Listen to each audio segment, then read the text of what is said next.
Hello guys, कैसे हैं आप लोग। तो मैं आशा करता हूं कि आप लोग अच्छे ही होंगे।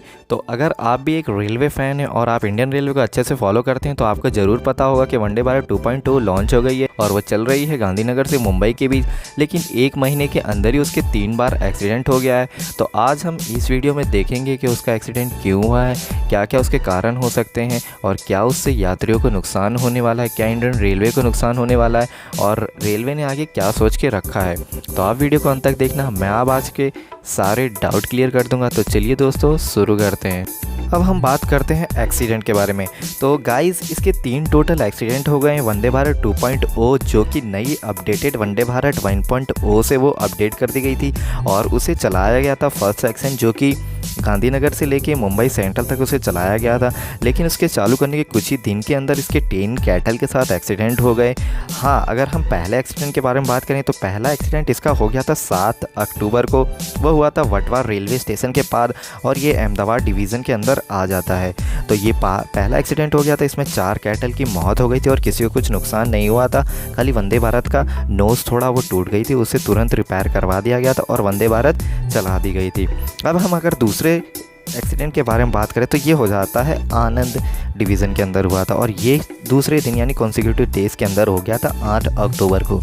इसमें भी किसी को लॉस नहीं हुआ था, कोई किसी की जानवान नहीं गई थी। खाली कैटल को लॉस तो हुआ ही था क्योंकि कैटल इससे डायरेक्ट जो अथड़ाया था। इसके बाद हम आ जाते हैं अगर तीसरे एक्सीडेंट के बारे में, तो वो रिसेंट हुआ है। रिसेंट यानी अभी 29 अक्टूबर को ये मुंबई वाले सेक्शन में हुआ, अतुल स्टेशन के पास मुंबई वाले सेक्शन पे हुआ। इसमें क्या हुआ था कि दोस्तों किसी को ज़्यादा लॉस हुआ ही नहीं था। सेम एक्सीडेंट हुआ था, कैटल को उड़ा दिया था वंदे भारत ने और उसके बाद ये ट्रेन 15 मिनट के लिए रुक गई थी।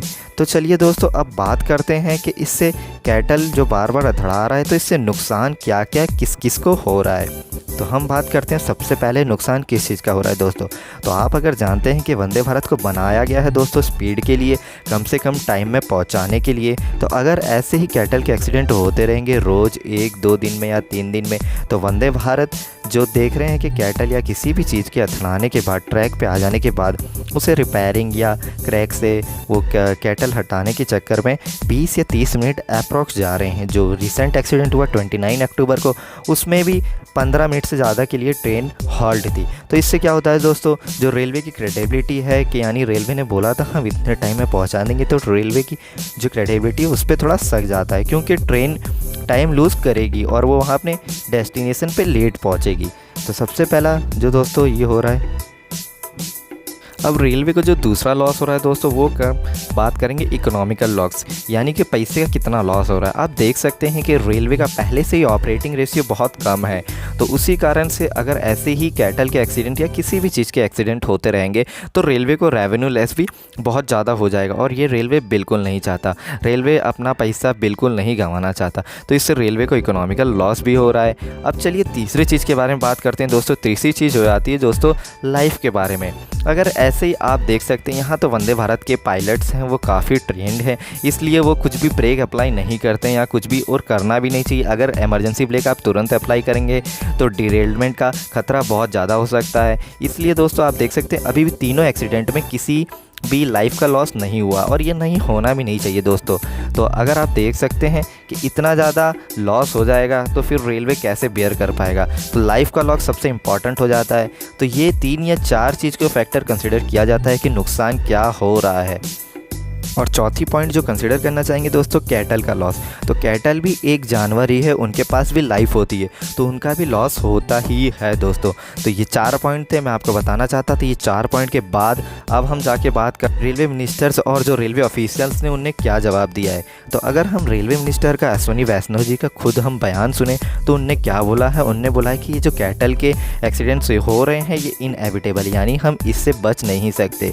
हाँ दोस्तों, मैं आपको सिंपल चीज़ में सिखाता हूँ कि अगर दोस्तों हाई स्पीड कोई भी रेल नेटवर्क बनता है, यानी 200 से ज़्यादा या फिर 180 के करीब रेलगाड़ी जाती है, तो उससे या ट्रैक होते हैं वो एलिवेटेड सेक्शन में, यानी हवा ऊपर उसे पाइल्स बना के ऊपर एलिवेट किया जाता है या फिर उसे पूरी कवरिंग या फेंसिंग के साथ वहाँ पे चलाई जाती है। लेकिन इंडिया में ये कहीं आप देखने को लिए नहीं मिलेगा। हाँ, बुलेट ट्रेन आ रही है, बुलेट ट्रेन के सारे ट्रैक एलिवेटेड होंगे, कुछ अंडरग्राउंड होंगे और जो भी सेक्शन ओपन होंगे वो पूरे फेंसिंग से कवर्ड होंगे। तो इससे क्या होगा दोस्तों कोई ट्रैक पे आ नहीं सकता। और 200 की रफ़्तार, 200 से ज़्यादा 250 की रफ़्तार आप समझ सकते हैं कितनी ज़्यादा हो सकती है। आम इंसान तो समझ नहीं सकता, तो कैटल कहाँ से समझेगा दोस्तों। अब हम बात कर लेते हैं। तो गाइज़ मैं आपके सामने एक रिपोर्ट लाना चाहता हूं जो कि इंडियन एक्सप्रेस ने बताई है, नॉर्थर्न सेंट्रल रेलवे की है। उसमें बताया गया है कि दोस्तों जैसे कि कोई भी हाई स्पीड सेक्शन होता है, जैसे कि यहाँ पे मैंने 2 हाई स्पीड सेक्शन लिए हुए हैं। फर्स्ट है कानपुर दिल्ली वाला और सेकंड है मुंबई अहमदाबाद वाला। तो यहाँ पे जो मैक्सिमम यानी एवरेज स्पीड हो जाती है, मैक्सिमम तो छोड़ दो, मैक्सिमम तो वो गाड़ी पे डिपेंड होती है, लेकिन एवरेज स्पीड यहाँ पे ट्रेनों की 110 हो जाती है और जो नॉर्मल ट्रेनों की रहती है वो 70 से 80 हो जाती है। तो ये काफ़ी ज़्यादा स्पीड हो जाती है। तो अगर हम इसके ही बारे में बात करें तो उनने बताया है, इंडियन एक्सप्रेस की रिपोर्ट ने पूरा क्लैरिफाई किया है कि कितने एक्सीडेंट हो रहे हैं और क्यों हो रहे हैं। तो अपने को ऐसा लग रहा होगा कि ये एक्सीडेंट बहुत ही ख़ास है, यानी कि ये नहीं होना चाहिए इतने, लेकिन 650 से ज़्यादा जो रिपोर्ट में बताया गया कि एक साल के अंदर 650 से ज़्यादा एक्सीडेंट तो वहाँ पे कैटल के हुए हैं, लेकिन वो रिपोर्ट नहीं होते। और इतनी ज़्यादा क्योंकि वंदे भारत एक नई ट्रेन है, उस पर मीडिया कवरेज ज़्यादा है, इसलिए ये खबरों को ज़्यादा उछाला जा रहा है। और मेन बात यही है गाइज़, आप देखेंगे कि नॉर्थर्न सेंट्रल रेलवे में 650 से ज़्यादा एक्सीडेंट हुए हैं और ये रेलवे के लिए आम बात है। यानी कि ऐसे इसलिए जो अश्विनी वैष्णव सर ने भी बताया था कि वंदे भारत की नोज़ को ऐसा बनाया गया है कि कुछ भी हो उसे तुरंत हम अपडेट कर सकते हैं और चलाया जा सकता है। क्योंकि जो इंजीनियर्स होते हैं वो दोस्तों काफ़ी टैलेंटेड होते हैं, उन्हें काफ़ी पता रहता है कि ऐसा कैसा कुछ होने वाला है, इसलिए वो पहले से सब कुछ तैयार रखते हैं दोस्तों। तो इनएविटेबिलिटी की जो बात आ जाती है वो बात मुझे भी सच लगती है और आप लोगों को भी सच लगेगी।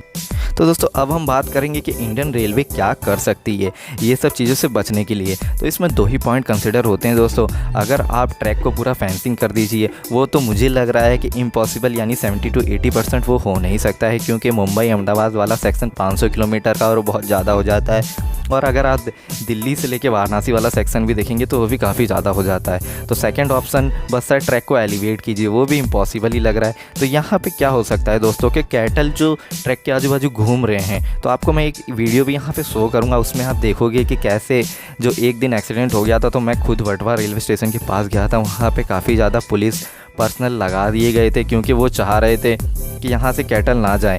तो इसलिए दोस्तों ये एक ही चीज़ बता सकते हैं कि यहाँ पे ट्रैक के आजू बाजू सिक्योरिटी बढ़ा दिया जाए, जहाँ पे एक्सीडेंट प्रोन जोन है, जहाँ पे कैटल ज़्यादा आ सकते हैं, यही हम कर सकते हैं और यही रेलवे ऑफिशियल कर रही है।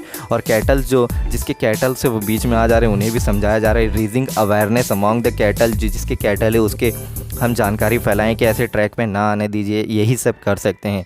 और स्पीड को तो हम रिड्यूस के बारे में सोच ही नहीं सकते, क्योंकि ये एक बहुत ही ज़्यादा प्रीमियम ट्रेन हो जाती है। इसलिए दोस्तों तो यही था दोस्तों वे फॉरवर्ड, और आज की वीडियो में इतना ही। अगर आपको वीडियो अच्छा लगा हो दोस्तों और ऐसे ही इन्फॉर्मेटिव वीडियो चाहिए तो आप चैनल को लाइक शेयर एंड सब्सक्राइब जरूर कर सकते हैं दोस्तों। चलिए मिलते हैं आगे वीडियो में।